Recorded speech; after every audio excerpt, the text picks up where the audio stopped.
Quality সম্পন্ন যে কোনো প্রোডাক্ট সেটা কাস্টমার রিটার্ন করে না। কিছু কিছু কাস্টমার শুধুমাত্র আছে যারা কি কল রিসিভ করে না, প্রথমে ফাইন করে অর্ডার করে তারপরে কল রিসিভ করে না। এগুলো সবই একদম আমাদের কাছে ছিল, এগুলো কোনো রিটার্নের পার্সেল না। রিটার্নের পার্সেল একটা আছে, এটার কারণ কি, এই পার্সেলটা কাস্টমার ডেলিভারি ম্যানের সাথে ঝামেলা করে 2-3 দিন পরে বলছে আমি আর নিব না। হ্যাঁ, আর কিছু কিছু কাস্টমার তো ফোন ধরে না। তবে এইগুলো সেটা না, এর একেবারে ইনটেক আমাদের কাছে ছিল, ফ্রিজে রাখিনি, এর কারণে কিন্তু ফাঙ্গাস পড়ে গেছে, এই যে এরকম ফেনা জন্মেছে। তো এটা আমরা এখন কি করব, জাস্ট দেখাচ্ছি, এটা আমরা ফেলে দিব, কারণ এগুলো কাউকে দিব না কিংবা এটা কোথাও চলাবো না। এখন মোটামুটি মার্চ মাস চলছে, ফেব্রুয়ারি মাসে আমরা ক্লোজ করে দিয়েছি, মার্চ মাসে আজকে 5 তারিখ।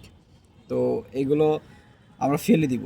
তো আসলে ব্যবসাতে লাভ লস দুটাই আছে, তো আমি জাস্ট দেখাচ্ছি আপনাদের, এই হচ্ছে কাহিনী।